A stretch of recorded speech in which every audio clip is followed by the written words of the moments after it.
Сәлем, мен атым Хейзи, мен 16 жастамын.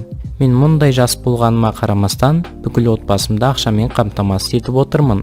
Бауырым мен сіңілімнің оқуының ақшасын төлеймін, үйге азық-түліктер аламын, кредиттарды да жабамын, және осы сияқты көп нәрселерді жасаймын. Қысқасын айтқанда, өзіммен жасты балаларға қарағанда мен өмірім ерекше басқалау. Мысалы, мен кафе, кино, ресторан деген жерлерге немесе басқа да көңіл көтеретін жерлерге бара алмаймын. Өзіме әр түрлі киімді де ала бермеймін. Бос уақытымда көп емес. Мен сонда да бұған қарамастан жақсы білім алуға тырысамын. Бірақ ылғи да бұлай болған жоқ қой. Кішкентай кезімде біз ең бақытты отбасы болатынбыз. Біз мүлдем ештеңеден қысылған жоқпыз. Жыл сайын шет елдерге қыдыруға баратынбыз. Менің әкем ақпараттық жүйе саласында жұмыс істейтін. Ал анам болса үй шаруасында жүріп мені және кішкентай сіңілім мен бауырымды тәрбиеледі. Айтпақшы, олар егіз. Аттары Руди және Коди. Анам да бәрібір жұмысқа баруға уақыты болмаушы еді. Бірақ та оның жасағысы келетін нәрселері көп болатын. Ол өзінің қатты модельер болғысы келетінін айтқан. Ол бос уақыты болса, киім тіге бастайтын, және олар өте әдемі болып шығатын. Мен оның тіккеніне қарағанда жақсы көретінмін. Мүлдем проблема болмайтын. Ол тіккендері ылғи да әдемі болып шығатын. Менің есімде біздің жиналып отбасымызбен түрлі ойындар ойнайтынбыз. Мен осы кездерді қатты сағынамын. Бірақ жақсы сәттерде бір соңы болады екен.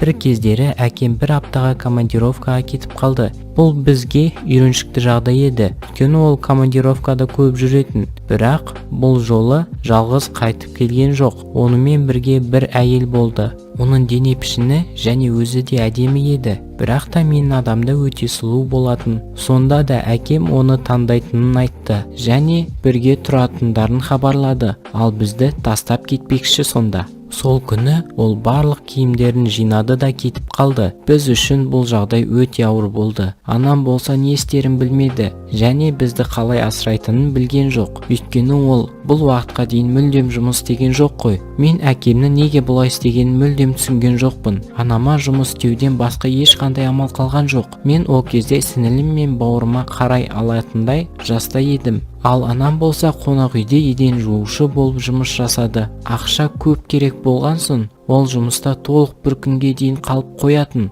Оған кредитті де төлеу керек болатын. Мен оның жұмыс істеп қатты шаршайтынын түсіндім және ол үй шаруасымен айналысатын. Ол күніне 4-ақ сағат ұйықтайтын. Мен оған қолымнан келгенше көмектесуге тырыстым және үйдегі барлық шаруаны өз қолыма алуға да тырыстым.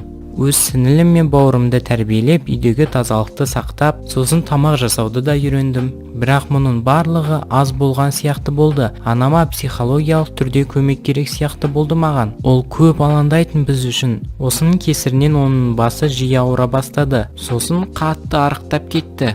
Ал бет әлпеті мүлдем шаршаңқы болды. Ол өз барлық армандарын ұмытты деп айтсақ та болады. Үйдің жұмысынан басқа мен сабақтан кейін көршілеріміздің иттеріне қарап жүрдім. Ол үшін маған бір итке $5 төлейтін. Мен сіңілім мен бауырымды алып иттермен қыдыратынбыз. Иттермен ойнаған оларға өте қатты ұнайтын. Оларға қарап мен бұрынғы бақытты сәттерімді еске алатынмын. Сондай ойлар келгенде мен жүрегіме жылу келетін және иттерді де қатты жақсы көретінмін. Бір күні мен анамның тігін тігетін машинасын алып, өзім анама арнап көйлек тікпекші болдым. Оны қатты қуантқым келді. Кішкене болсын оның барлық уайымын ұмыттырғым келді. Хотя бы 1 минутқа. Мен әрбір жерін жақсылап мұқият тігуге тырыстым. Қорытындысында менде кішкентай түсініксіз бір нәрсе шықты. Сосын басыма бір жақсы ой келді. Кейбір жерлерін қайттан тігіп жөндеп, иттерге арналған киімдер шығару болды.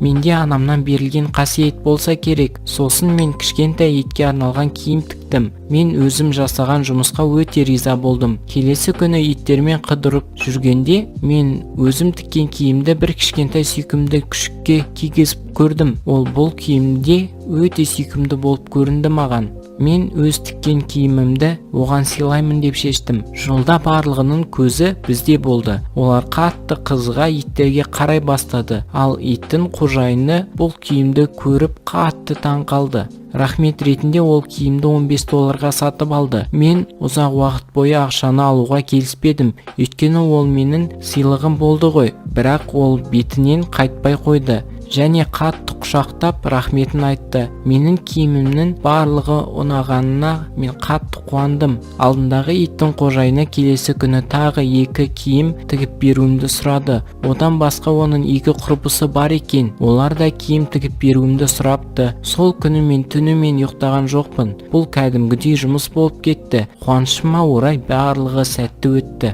Иттің қожайынының менің жұмысыма көңілі толды. Сол кезден бастап мен үй жануарларына арнап түрлі киімдер тіге бастадым. Менде киімдерден құралған кішкене коллекция бар, және сендерге шындықты айтайын, мен бұдан жақсы ақша табамын. Жұмысқа қарамастан мен мектеп бағдарламасынан қалып қоймауға тырысамын. Киім тіккен маған қатты ұнайды, және мен бос уақытымды басқа бірдеңеге құртқым келмейді. Анам менімен мақтанады. Оған енді бұрынғыдай көп жұмыс істеудің қажеті жоқ, бірақ ол сонда да жұмыс жасап жүр. Өйткені ол маған барлық жауапкершілікті беріп қойғысы келмейді. Ал маған болса барлығы ұнайды. Менің бір арманым бар. Анамның қайттан тігуді бастап модельер болғанын қалаймын. Бұл арманым әлі орындалады деп ойлаймын. Каналға жазылып, лайк басып кетіңдер.